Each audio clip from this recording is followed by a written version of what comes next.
রুণানুবন্ধ মানে হল the physical memory. শারীরিক স্মৃতি যা তুমি নিজের মধ্যে বয়ে বেড়াচ্ছ। এটা রক্তের সম্পর্কের জন্য হতে পারে, আবার এটা যৌন সহবাসের কারণেও হতে পারে।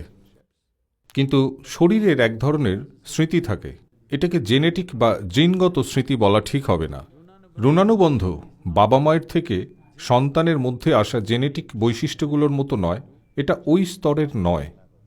দেহের এক ধরনের স্মৃতি আছে যা মনে রাখে তুমি কোথা থেকে এসেছো।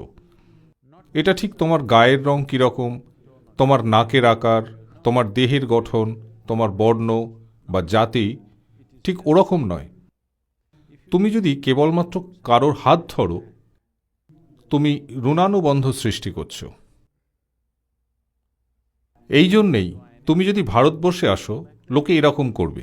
ওরা তোমাকে এই রকম করতে চাইবে না, ওরা এভাবেই তোমাকে আপ্যায়ন করবে। আরও অনেক ব্যাপার আছে। ওরা কিছু কিছু জিনিস তোমার হাতে দেবে না। কেউ তোমার হাতে নুন দেবে না, বা তোমার হাত থেকে নুন নেবে না। তুমি যদি কারোর হাতে নুন দিতে চাও, ওরা বলবে এইখানে রাখো। ওরা তোমার হাত থেকে নিতে চাইবে না। তিল বা তিলের বীজ তোমার হাত থেকে নেবে না। কিছু মাটি আছে, তোমার হাত থেকে কেউ নেবে না। তুমি যদি কাউকে মাটি দিতে চাও, যে কোনো মাটি, কিছু প্রথা আছে যেখানে মাটি দেওয়া হয়, তুমি এইখানে নামিয়ে রাখবে, আমি তুলে নেব। কখনো কারোর হাত থেকে মাটি নেবে না, কারণ তুমি রুণানুবন্ধ সৃষ্টি করবে। কারণ আমাদের সংস্কৃতি সর্বদাই সচেতন হতে বলে কোনো বন্ধন সৃষ্টি যাতে না হয়। জীবনের বন্ধন যতটা সম্ভব যেন কম থাকে, ঠিক ততটুকুই প্রয়োজন, কারণ তুমি তোমার মোক্ষ লাভের সাধনা করছো। আর সেই কারণেই এই ধরনের সচেতনতা এবং সংবেদনশীলতা এসেছে। সুতরাং শরীর যে কোনো ধরনের ঘনিষ্ঠতাকে মনে রাখে, শুধুমাত্র আর একটা শরীরের সঙ্গেই নয়, যে কোনো ধরনের শারীরিক বা ভৌত বস্তুর সঙ্গেই অন্তরঙ্গতার কথা মনে রাখে। কিছু বিশেষ বস্তু হয়তো অন্যান্য বস্তুগুলির থেকে এটা করতে আরও বেশি সক্ষম। তো আমাদের মন্দিরে এই কারণেই ক্লেশনাশন করা হয়। তোমাদের কারোর এই অভিজ্ঞতা হয়েছে? The fire wash. অগ্নি স্নান। তুমি যদি নিয়মিত স্নান করে পরিষ্কার না হও, We're burning you out. আমরা তোমায় দহন করব। তো ক্লেশনাসনা হচ্ছে এক ধরনের দহনের পদ্ধতি, বিভিন্নভাবে জমা হওয়া আমাদের শারীরিক স্মৃতিগুলিকে যা দহন করে। সম্পর্কের সংযোগের জন্যই কেবল নয়, যে কোনো ধরনের সংস্পর্শ, কেবলমাত্র নানা রকম জিনিসের সংস্পর্শে আসা, মানুষজন, পরিস্থিতি, হাওয়া বাতাস, নানা রকম জিনিস যা শারীরিক স্মৃতি তৈরি করে। শারীরিক স্মৃতি যা তুমি জমা করছো, কিছু মাত্রা পরে এক ধরনের বিশৃঙ্খলার জন্ম দেয়। বিশৃঙ্খলা এখানে নয়, এখানে বিশৃঙ্খলা অন্য জিনিস। এটাই তো তুমি অর্জন করেছো, এই শারীরিক বিশৃঙ্খলা। শরীরই যদি বিশৃঙ্খল হয়, সেটা কিছুতেই স্বস্তি পাবে না। It is. তোমরা অনেকেই হয়তো দেখেছ, কিছু কিছু দিন তোমার শরীরটা কেমন যেন গোলমাল করে। কখনো লক্ষ্য করেছ?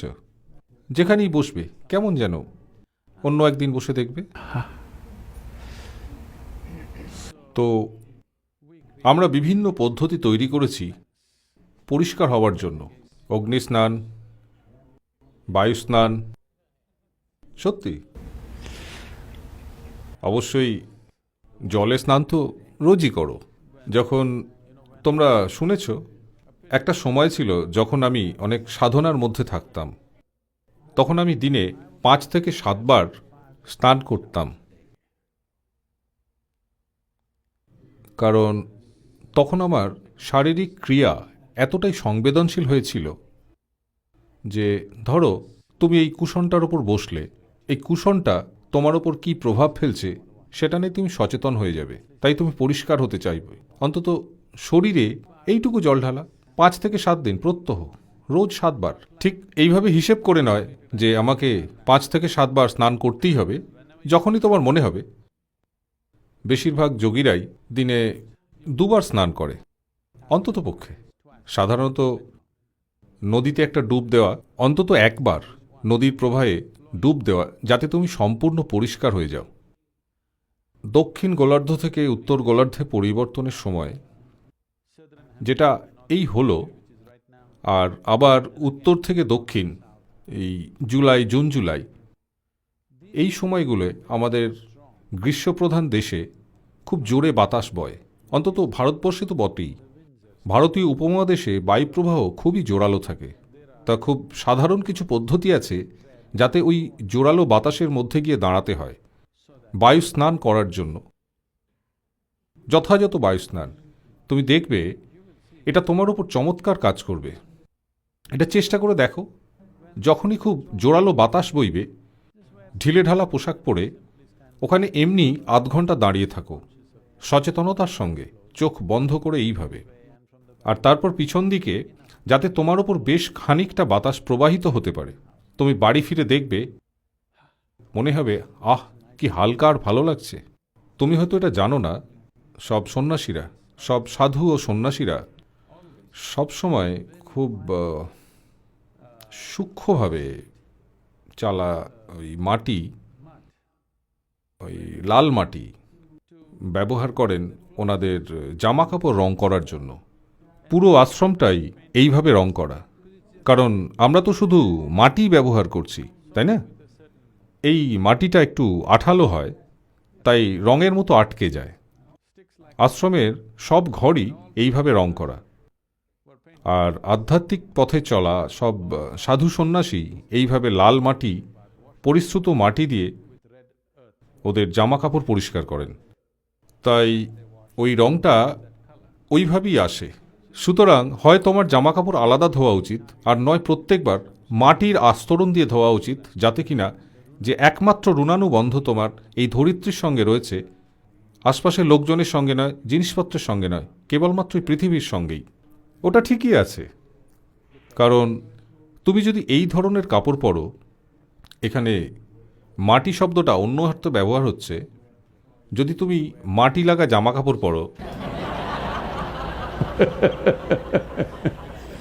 না না সেইভাবে না, লাল মাটিতে ডোবানো, যদি তুমি এইভাবে জামা কাপড় পরো, In some way, it is a reminder for the body. এটা তোমার শরীরকেও মনে করাবে যে কোথা থেকে এটা এসেছে আর সবশেষে কোথায় যাবে। তাই যারা আধ্যাত্মিক পথে চলেছ, সব সময় পরিশ্রুত লাল মাটিতে ডোবানো হয়েছে এরকম জামা কাপড় ব্যবহার করো। তুমি দেখে বুঝবে না, অন্য কোনোভাবে বোঝাও যায় না, কিন্তু ওই রঙটা আসলে ওগুলো সাদা কাপড় যা মাটির রং ধারণ করেছে, কারণ সব সময় পরিশ্রুত মাটিতে ধোয়া হচ্ছে বলে। তো ঋণানুবন্ধ পরিষ্কার করার আর একটা উপায় হচ্ছে মাটি দিয়ে স্নান করা। তা মূলত যখন শারীরিক স্মৃতি একের পর এক জমতে থাকে, এটা শারীরিক স্তরে বিশৃঙ্খলা সৃষ্টি করতে পারে, যেটার জন্য কিছুটা অস্বস্তি, উদ্দীপনার অভাব, কোনো কিছুর সঙ্গে একাত্মতার অভাব ঘটতে পারে। কেমন যেন বেঁচে থাকতে থাকতেই বৃদ্ধ হয়ে যাওয়া। জীবনকে উপভোগ করার পরেই তোমার বৃদ্ধ হওয়া উচিত। জীবনের আস্বাদ পাওয়ার আগেই তোমার বুড়িয়ে যাওয়াটা ঠিক নয়, তাই নয় কি? কিন্তু এটা তোমার হতে পারে। তার মানে কোনো না কোনোভাবে স্মৃতির কারণে তোমার চারপাশের সবকিছু থেকে প্রাণোচ্ছলতা হারিয়ে ফেলছ। তোমার প্রাণবন্ততা যাতে না কমে, সেটাই আমাদের উদ্দেশ্য।